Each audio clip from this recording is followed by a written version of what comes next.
Good evening. Thank you for joining us here tonight on Front Row. Even as the world scampers to find a solution, this pandemic has sparked challenges across board, proving that indeed necessity is the mother of invention. We've seen innovations both from individuals and institutions, from applications to help with contact tracing to those meant to help us practice social distancing. From automated hand washers to portable ventilators, the list is endless. These are meant to address the gaps, especially in the healthcare system in the country. The question is, are we getting it right? Are we on course? How effective will these new innovations be? And what are the legal standings? On Front Row tonight, we discuss these and other questions linked to innovations during COVID-19. Good evening. My name is Akisa Wandera and you are watching Front Row. And I'm not alone tonight. My colleague Frank Otieno will be helping drive this conversation. Frank, good evening. Asante sana Akisa Wandera. Ulivyonena ni kwamba tuko katika janga, lakini wanavyosema Waswahili ni kwamba baada ya dhiki ni faraja. Huenda ikawa faraja yenyewe itakuwa ni uvumbuzi na ubunifu wa vijana ambao umekita mizizi katika kipindi hiki cha corona. Ndipo basi hii leo mimi ninayo furaha na ni fahari yangu kwamba tuangazie masuala haya, tufurahi na tujadiliane kuhusiana na uvumbuzi huu kwamba je, utakuwa ni baraka baada ya dhiki hii ama namna gani? So to be part of this edition of the Front Row, do send your questions by logging into slido.com. Enter event code as hashtag the Front Row. We're also available on Twitter at KTNNewsKE, at Akisa Wandera, at Frank Otieno2. Use the hashtag the Front Row. Here now are our panelists for this conversation tonight. Now joining us tonight is Mr. Jerome Okoth Ocheng. He is the Principal Secretary in the Ministry of Information, Communications and Technology, or ICT, in charge of State Department of ICT and Innovation. He serves as a Director of the Board of Telcom Kenya Limited, Information, Communication and Technology Authority, Konza Technopolis Development Authority, the East African Marine System Limited, and Vision 2030 Delivery Secretariat. Prior to joining the Ministry of ICT, Mr. Ocheng was the Director of the Integrated Financial Management Information System, or IFMIS if you like, at the National Treasury, with over 17 years work experience at an operational level. He rose within the ranks to the position of Assistant Director of ICT in the Department of Government Information Technology Services.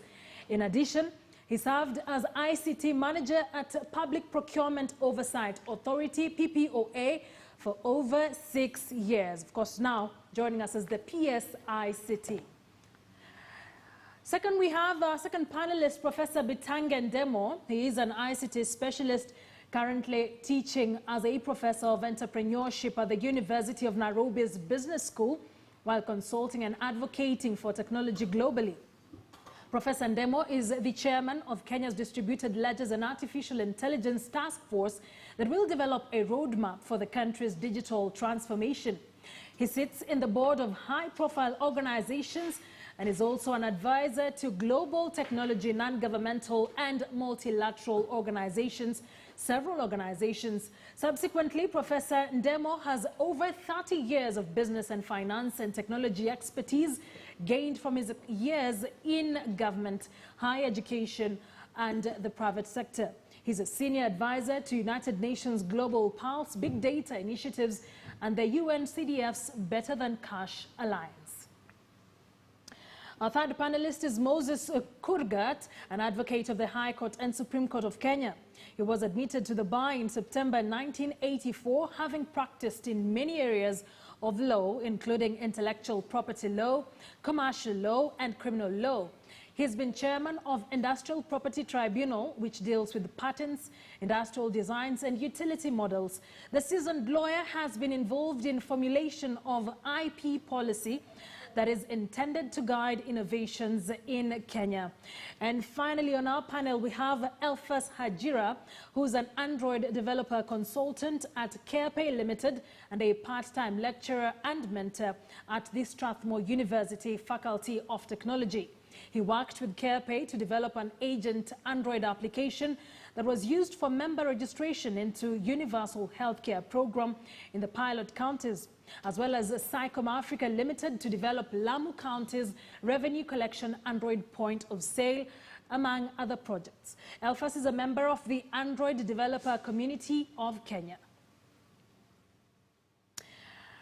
Well, of course, those are our panelists and we'll be engaging shortly, but first, the pandemic has opened doors for homegrown innovations. KTN News' Emmanuel Toh scouted for some of these innovations and brings us that report. We've created a system that helps people who generally need to distribute vouchers to do it securely, easily, very fast onto mobile phones. Every cloud has a silver lining. Despite the coronavirus cloud that has engulfed the globe, it has also opened the door for many innovators like Rafael Marambi to showcase their craft. So our system just uses, there's the USSD shortcode, *483*299#. That's all the recipient has to dial to start interacting with the value they've been sent, the benefit they've been sent. So this means Mulika Mwizi phone, that's the standard phone we're developing for. The online voucher system has become a utility for well-wishers who prefer sending online shopping vouchers instead of cash, which mostly doesn't end in being utilized for the intended purpose. And the process is quite simple for users. Most of the times, if you have given something, you gave it to whichever group you gave, you don't know who received, right? You don't know who received what and when. That one, there's almost nobody who can tell you. We went to a place, we distributed food to X families.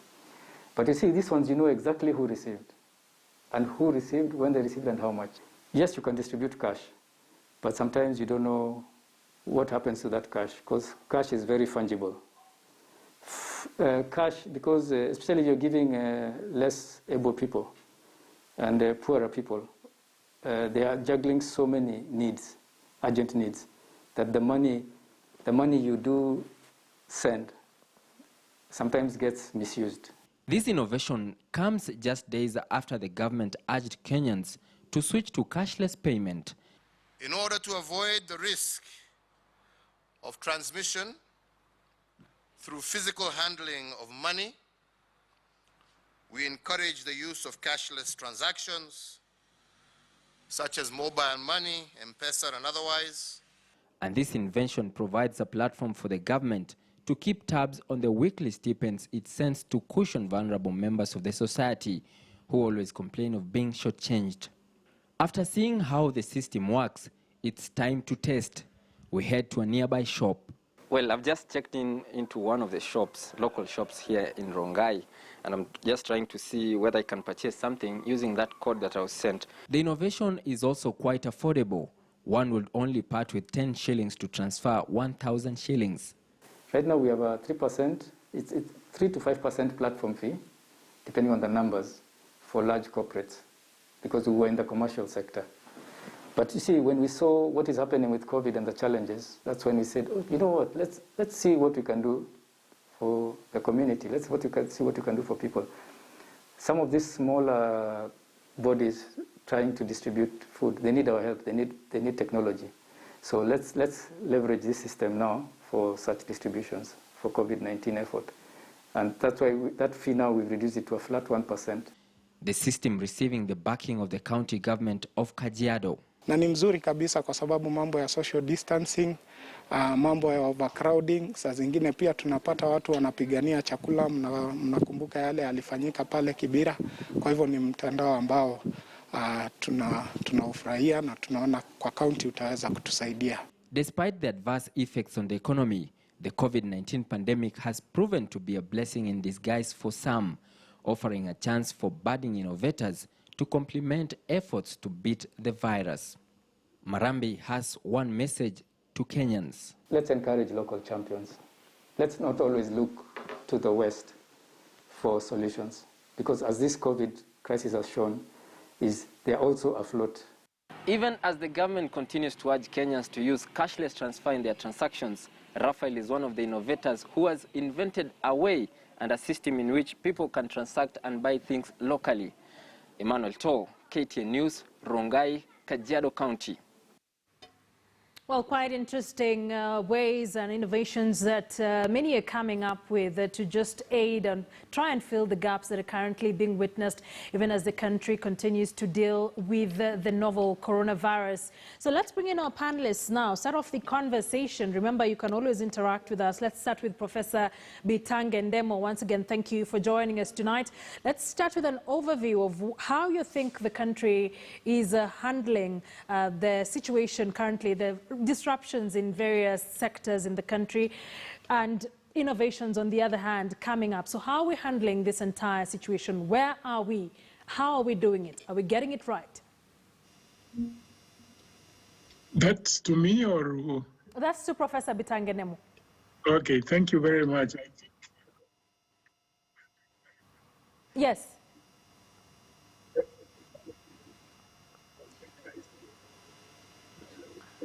Okay, Professor, we seem to have a problem. My apologies, I'll have to cut you short. We seem to have a problem with your connection. Let's quickly sort that out as we speak to the ICT PS, ICT and Innovation, Mr. Jerome Ochieng, joining us tonight, of course, representing the government. Thank you very much for joining us here on Front Row.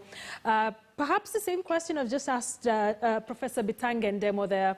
Where are we? We are seeing so many innovations coming up. We know the government is trying to come up with interventions to support this. Talk to us about that. Yeah, thank you very much, Akisa. Yes. I think one of the things I would want to mention is that the coronavirus pandemic has disrupted every sector of the world economy. And Kenya is not an exception. Really, we wouldn't say that there was any country that had any level of preparedness to handle this particular situation.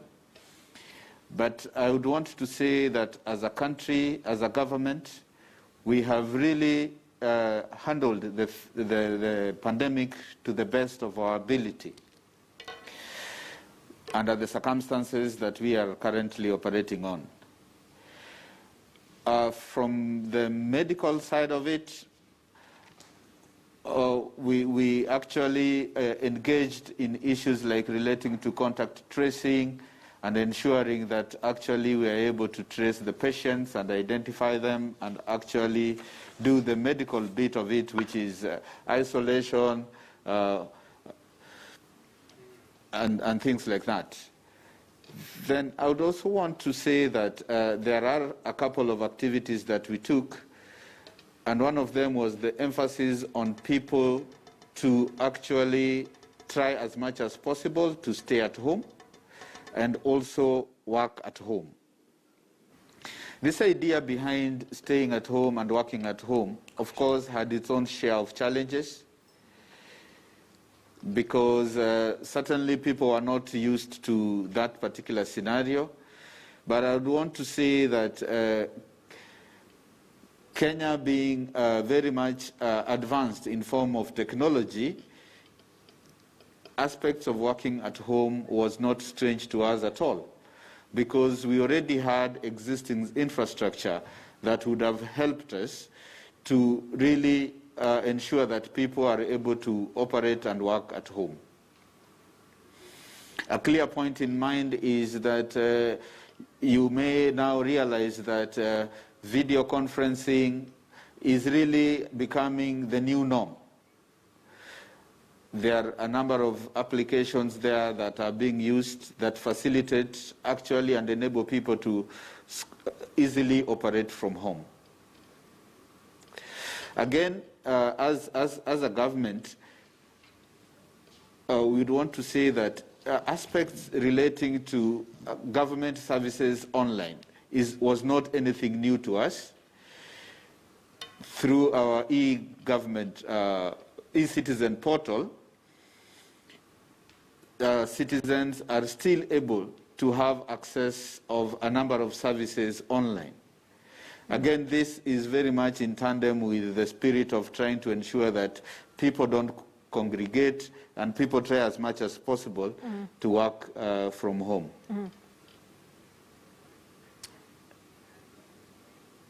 All right, yes, I like that you mentioned that perhaps we'd gone a step ahead in terms of working from home and infrastructure being put in place to just ensure that that is possible. But there have been issues around, one, data costs. We're talking about webinars. We're talking about constant online meetings for those who are working from home, or most of the activities they're engaging in, they have to do them online. So the data costs are an issue. Infrastructure really is in urban areas in this country. How are we handling it in, say, counties where people would still need to work from home, but there's no access to internet infrastructure? Talk to us about that.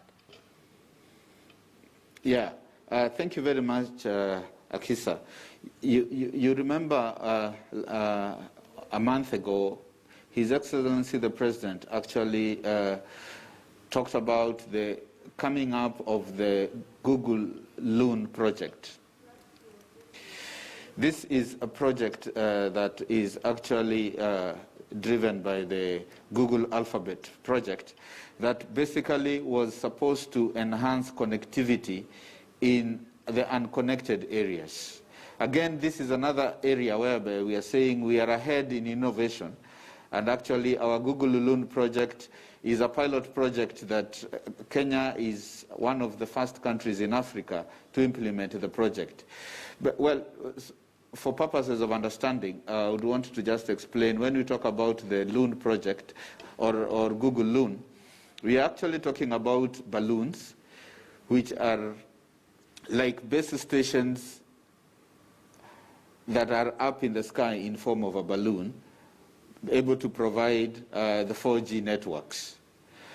So the advantage of this is that rather than having terrestrial base stations or having base stations on land, again, we have base stations up in the sky that are actually able to provide connectivity. So to answer your question, this is one of the areas whereby we are saying we want to enhance connectivity in the country and ensure that we have 100% connectivity across the whole country. And the Loon project is certainly going to provide that to us. Well, with respect to issues... Yes, go ahead. I was saying, with respect to issue, I know you asked about the issues of the cost of data and connectivity. Again, as government, we are in constant conversation with the mobile network operators to just try and see how they can help. And they have also come up with a number of incentives whereby, in some cases, without naming specific names, they've been providing free bundles under this particular scenario, and also providing people with bundles, especially now the children in school have had an opportunity to have free bundles to access online learning and things like that. I think these are some of the initiatives that we can actually say would help reduce the stress in terms of cost, and because, like I said at the beginning, none of us was prepared for this. And really, it's not an issue that we should have had a strategy before, because it all came so suddenly. So I would want to say that there are certain measures that are being taken to try as much as possible to reduce the heavy cost of internet access among our people. All right, PS, I'll be coming to you shortly, even as we talk about an enabling environment for those working from home. We're also seeing, especially mobile tech innovators coming up. We have one of them tonight. Alpha Sajira is with us in studio, has developed a software to help with contact tracing. Alphas, good evening. Thank you for joining us. Let's just quickly start with, what is this you came up with? How far have you come with it? Okay, I have been working on an exposure notification application for users to be able to just get notified when they come into contact with someone who's test positive with COVID-19.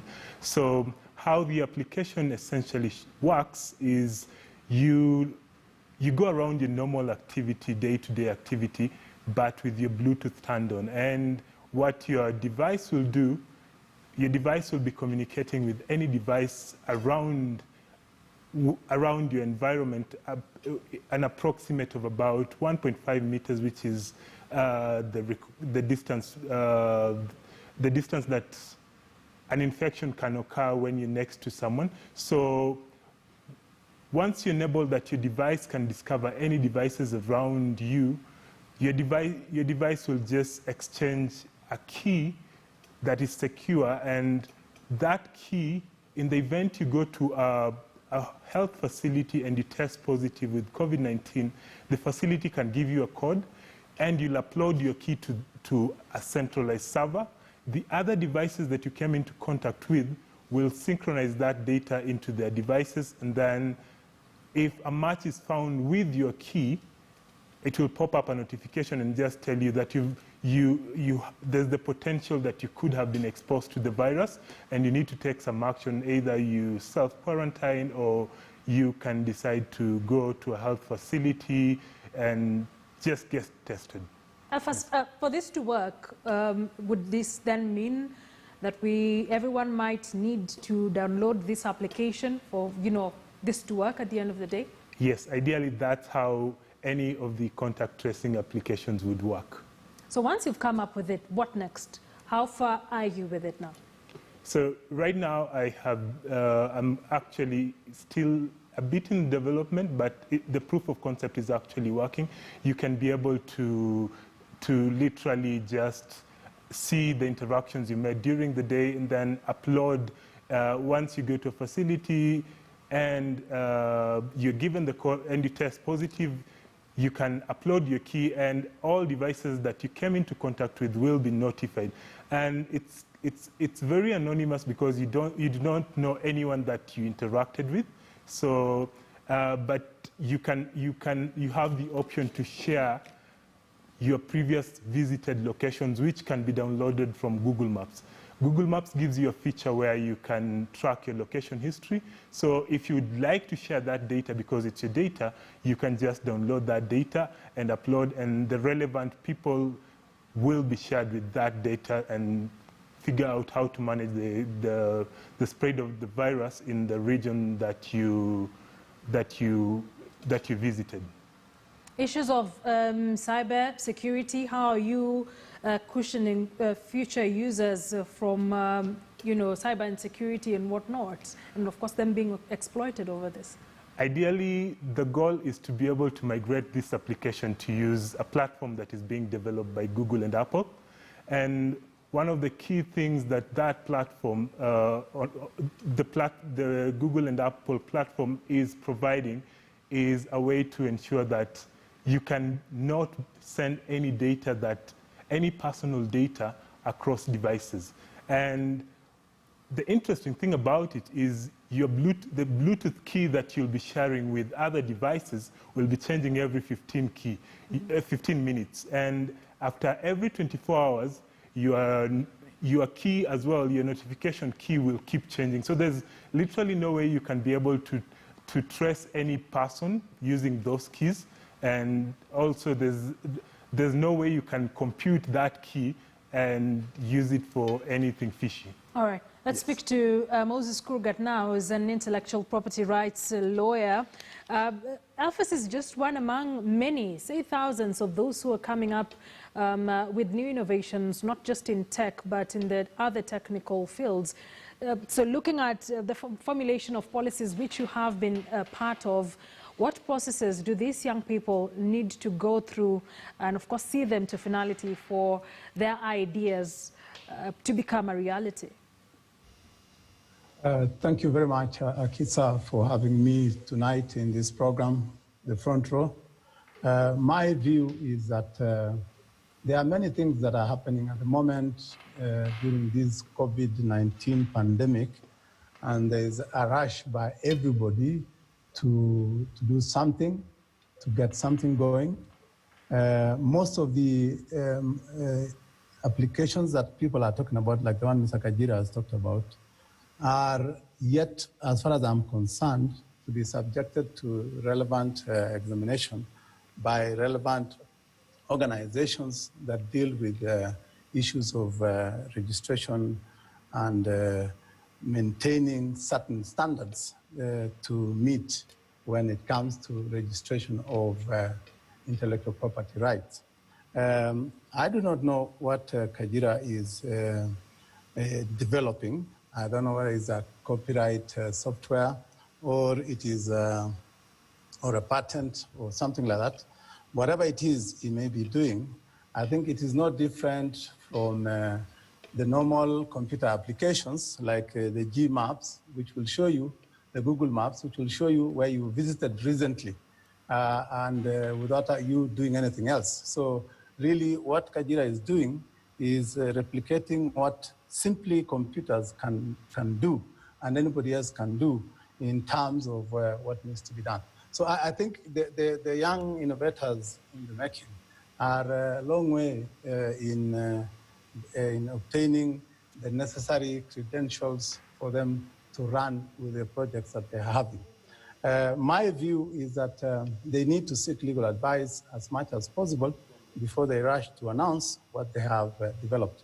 Of course, in this COVID period, there are many opportunities, and there are also many opportunists that will come up with all sorts of innovations that I believe with time, if we were to subject them to proper examination and scrutiny, they may not pass the test that is required by the law. But that notwithstanding, I wish to commend Mr. Kajira for making an effort, which I know, as we normally say, innovation is the mother of all things in the world. So we would like to have such young people coming up with such ideas. But of course, we need to see them coming to a level whereby they can meet the requirements of the law. But where are we as a country in terms of policies around innovation? I know there's a new bill in Parliament which could just be a game changer as far as formulation of policies and enforcement are concerned. Just quickly pick your mind on where are we and how effective do we expect these new laws, especially around intellectual property, to be? Yeah, thank you very much, Akisa. There are several statutes that are governing the various aspects of intellectual property. There are those that govern patents. There are those that govern copyrights. There are those that govern trademarks. All of them right now are a subject of great debate because we have what we call the Intellectual Property Bill 2020, which is meant to harmonize and bring all these institutions that have been running IP matters into one house. And I believe the debate that is in place right now is intended to help in streamlining a lot of activities concerning management of intellectual property issues across the country, and bearing in mind that we must have laws that also meet international standards. So the policy issues touching on IP for the longest time, Akisa, we've never had an official policy in place. We've discussed it many times. Conferences have been held together with the WIPO and other organizations that are concerned with IP. And we've had meetings with consultants in this country to formulate policy. There are documents that have been prepared over and over. But I believe the bill, which is coming up, the Intellectual Property Bill 2020, will address most of these things. And I hope for the first time, we shall have a policy in place which will help us to manage and guide the protection of innovation by young Kenyans like Kajira, who are developing a lot of interest in the field they're in. All right, thank you, Mr. Kurgat. Let's bring in Professor Bitanga Ndemo. I believe we are able to get him clearly now. We've spoken to the PSICT, who's just outlined some of the government efforts around COVID and just supporting the new normals like working from home and whatnot. Being an expert in this field and borrowing from years of experience in both the private and public sector, how would you term how Kenya has handled the situation so far, especially around new phenomena that have not been there? Are we on the right track from where you sit, Professor Ndemo? Thank you, Kisa, for asking the question. I think what has happened is that COVID-19 has helped us with respect to getting where we were supposed to get in the first place. When we started talking about the fourth industrial revolution, some of the things we are quickly implementing are those things that we were required to do. For example, we've been talking about customization of education so that we can leave no one behind. Nothing has been done until the government brought in the competence-based, which is actually pointing towards customization of learning so that we deal with every child, because every child is unique. Because now we have been thrust into e-learning and all sorts of things so that we can get to students, this is going to be implemented much faster than we thought before. We are seeing a lot of things happening, especially innovations coming up that should not have come up in the first place. If we didn't have COVID, we wouldn't have seen universities rushing to create new products that would assist. And that happened because it looked like we were not going to manage it, and every country was going to be on its own, and we felt challenged. We began to do something. I hope we can go with the same spirit and begin to do much more to industrialize our country and become more competitive, just like other countries have come. So a crisis brings some benefits, and those are the benefits we are seeing. We will see more innovations coming as we move forward, and I'm very happy that the government has handled this very well. So then, having talked about, of course, the fourth industrial revolution and where we are now, we are looking at disruptions in almost all sectors, education, environment, industries. We're now asking ourselves, why were we not producing very simple things that we're now seeking to produce, like, for instance, face masks, PPEs, you name them. What are must-dos for us as Kenyans currently, even moving forward, that will help us even post-COVID-19? We must give people as much freedom as we can, and that comes from freedom. Actually, let me put it into perspective, the whole thing. The most innovative people in the world are actually kids in the kindergarten.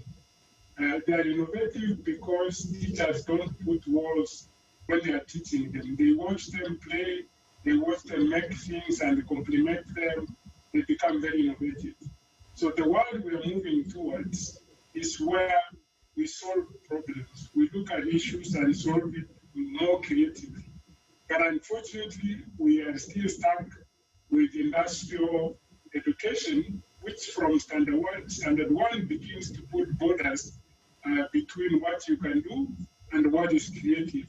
And when we let people loose to do things, you've seen people making their own masks, and some are becoming more beautiful by the day. People trying to make the ventilator. That is what freedom means.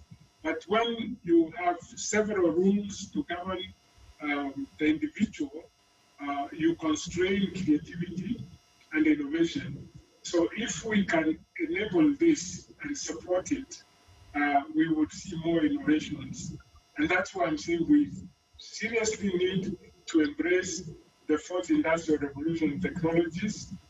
This is Internet of Things, which we use sensors across, which I'm sure the young innovator has been using, artificial intelligence, so that I can manage you remotely. Even if you're at home, I would know that you're working or you're not working. All these things, we need to begin to test them now, give people more freedom to do their things and be able to work when they're more productive. All right, Prof, we're coming back to you shortly. Thank you for those submissions. We have Alpha Sajira here, one of the developers, but we are talking about thousands of Kenyans out there coming up with new innovations to not just survive the new phenomenons, the new normals. One of them, my colleague Frank Otieno, will be talking to us about him shortly. Frank. Manake tulivyowasikiliza kwa makini sana wageni wetu katika jopo la leo, zipo juhudi sana ambazo zinawekwa kwa karibu sana vijana wanajizatiti kuhakikisha kwamba uvumbuzi wao wanatumia ujuzi wa kisayansi na teknolojia vile vile ili kuhakikisha kwamba wanaingia katika uwanja huu wa uvumbuzi. Na hususan sasa hivi ni naye kijana ambaye ningependa kuwaonyesha katika runinga sasa hivi kwamba anaitwa Jeffrey Kenyatta. Hana uhusiano na Rais Uhuru Kenyatta, lakini jina lake ni Jeffrey Kenyatta. Kenyatta huyu ni kijana ambaye amekuja na mtandao ambao unaweza ukaigwa vizuri katika wakati huu ambapo tunapambana na janga hili la corona. Hebu tumuone. So my name is Jeffrey Kenyatta and I have developed the Safe Paths, which is a contact tracing app and which is aimed at helping the efforts of the government in contact tracing during this COVID-19 period.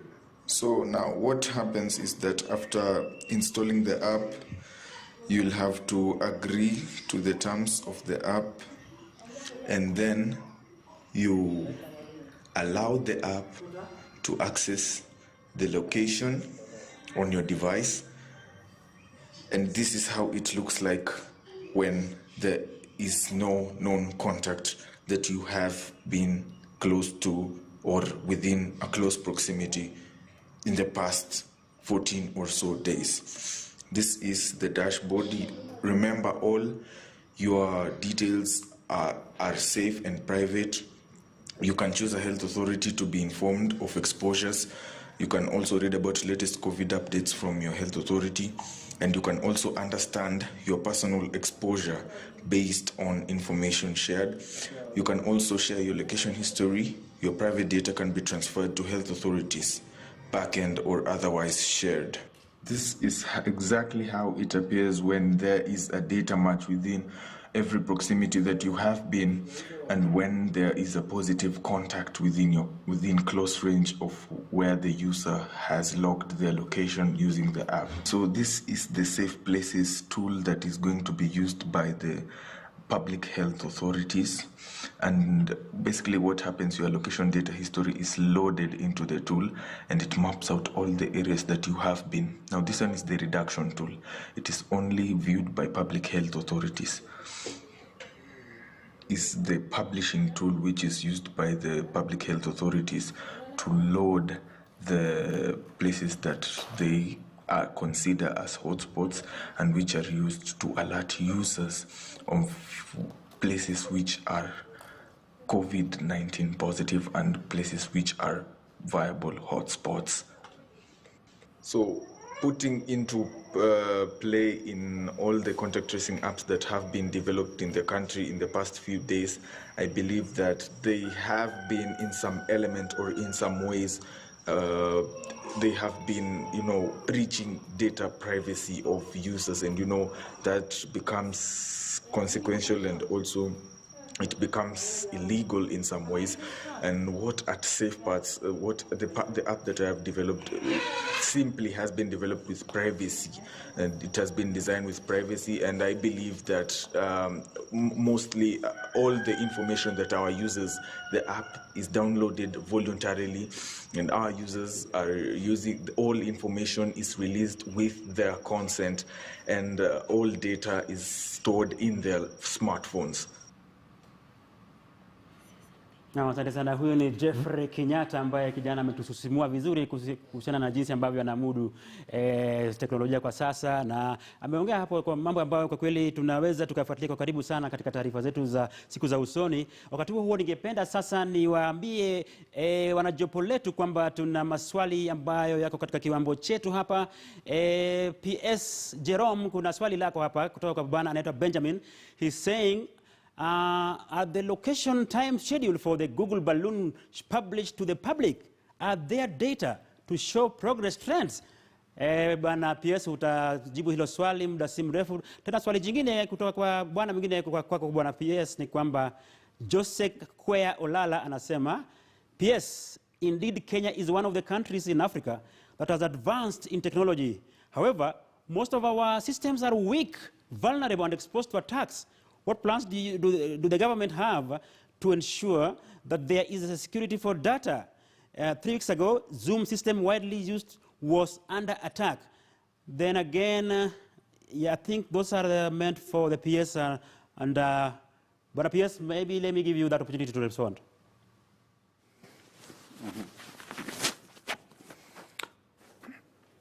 Thank you very much. I think the two questions, sorry, I think there's one that I missed. I was looking for the pen. What was, there was one that was actually asking about the Google Loon project. Yes, yes. And its timelines. I mentioned the fact that there was a collaboration between Telecom Kenya and Google to actually launch the balloons. The project is very much on time because currently a number of balloons have really arrived within our space. And what is currently ongoing is issues relating to configurations and testing and setting up. So very soon we will begin taking advantage of the Google Loon 4G network that would really enhance our connectivity across the country, and more so to areas that are not really covered by other service providers. The second question is on issues relating to cyber security, and I want to really confirm that as a country we have taken cyber security to be one of our very, very important points of concern. We have established what we call a computer incident response team that is operating, and it is multi-sectoral and cross-cutting, whereby various agencies are involved in this, because we believe that really security is important across all sectors. So we cannot only focus on security of government systems. The private sector systems are also vulnerable and needed to be secure. So we have a multi-sectoral approach in terms of ensuring that our systems are secure, and there is a team that does a 24-hour monitoring of our systems to ensure that they are free from cyber attacks. I think there's one that I missed. I can't remember. Is this? I think I was looking for a notebook. No, you're okay, Bwana PS. You're okay. Thank you. Thank you very much. All right, let's take a look at some more questions coming in from Benjamin, and this is to Alpha Sajira. Benjamin asks, your technology is borrowed from a Singapore project. It will not work because power consumption by Bluetooth and Wi-Fi interface will render mobile phone useless because it will run out of power. However, do you account for power of devices? I'll first take note of that as we take a look at other comments. Joseph Kwea Olala says, the CBK governor approved the use of blockchain cryptocurrency, or Bitcoin if you like, as a form of payments in Kenya. How is the government adopting this technology? What steps have been made to ensure that the citizens are understanding how this technology works? I believe that's for the PS. Yes. He'll answer that on blockchain and how the government is harnessing efforts to adopt this technology. Brian Ngetich says, most COVID-19 applications are open source. The open source initiative governs intellectual property rights of an open source license. I hope this is the case for Kenyan laws. I will have Moses Kurgat answer that. I think, Elfas, will start with you on how this will work, especially as far as power is concerned on our devices. Elfas. Thank you very much, Akisa. What Benjamin has just said is actually true. That's why, like I mentioned earlier, we've seen the tech giants take up this project to provide a platform for contact tracing. And ideally what they've done is they're trying to build this platform to work using Bluetooth low energy devices. An example of such a device is you have a smartwatch, and most of the time it's connected to your phone, but you're still able to run the whole day with your phone with power, the whole day with your phone, and you still have power to power you through the day. So if you look at even countries like most European countries are opting to move their solutions to this platform, because one of the key things it addresses is the aspect of power on the device and also security in terms of privacy of user data. Well, let's get the PS to answer I hope that's satisfactory, the question on blockchain cryptocurrency. It's also something I'd like Professor Bitange Ndemo to comment on. Josek Kwea asked on how the government is adopting the blockchain cryptocurrency technology and what steps have been made to ensure that the citizens are understanding how this technology works. I'll start with you, PS. Yeah, actually, Akisa, I was going to say that Dr. Ndemo was chairing a task force that was looking at what we are calling emerging technologies, where we have the blockchain, artificial intelligence, machine learning. So the team looked at our ecosystem, and we really have a report in terms of some of the strategies that the government can use to implement these emerging technologies. What I want to say is that certainly blockchain technology in the use of development of applications, I believe this is ongoing. And again, we still appreciate the fact that we are trying to bring on board as many people as possible, especially we are bringing in more experts into the service who are more experienced as data analysts, who are more experienced in development of blockchain applications. So moving forward, very soon you will be seeing us implementing blockchain-related applications across government, because of the importance and actually the advantage we realize from use of such technologies. So maybe Dr. Ndemo would add in onto the strategy and how they actually came up with it. That's perfect. Dr. Ndemo, please speak to us on that. And of course, the question on awareness, how do we ensure that citizens really do understand this technology?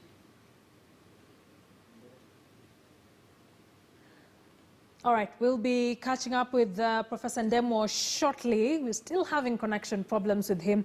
But Mr. Kurgat, there was a question on the open source initiative which governs intellectual property rights of an open source license. And Brian Ngetich says he hopes that this is the case for Kenyan laws. Kindly just, let's pick your mind on that question from Brian Ngetich on open source licenses.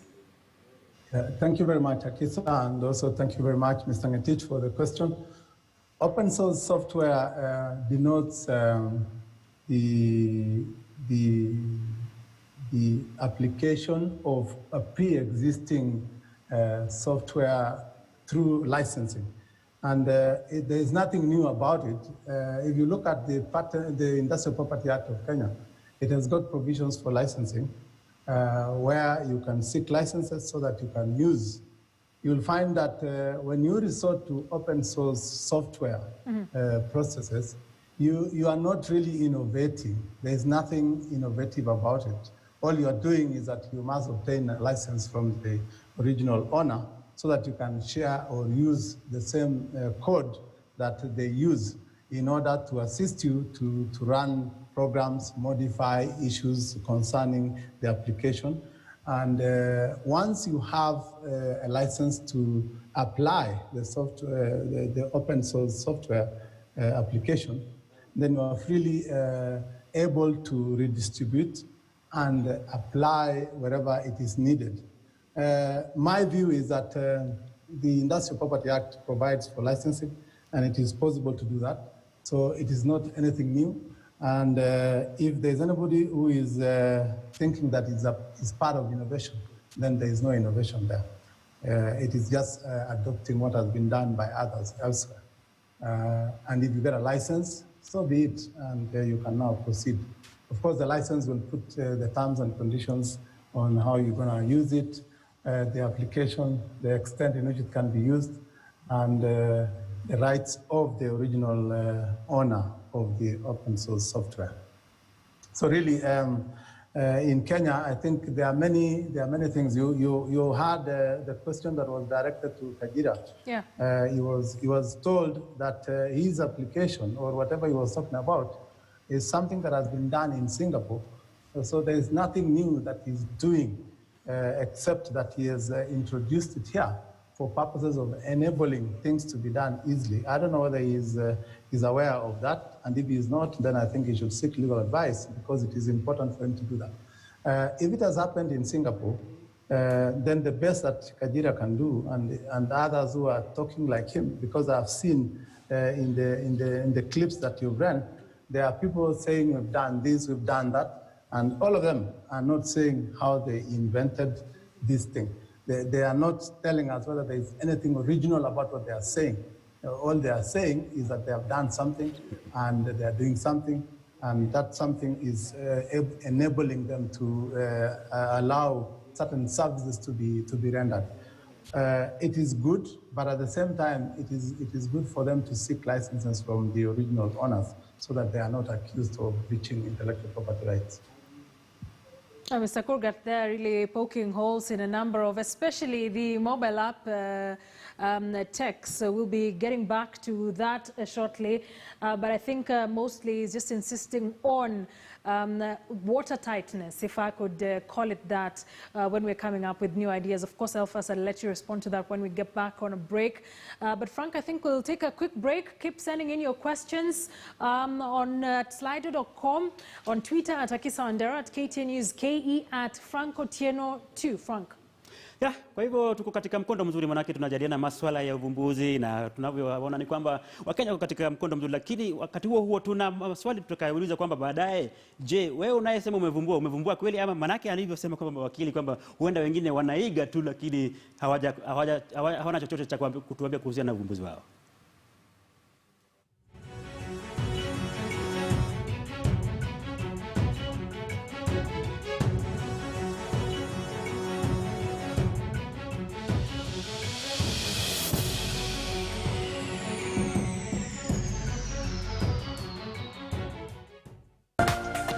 This is KTN News.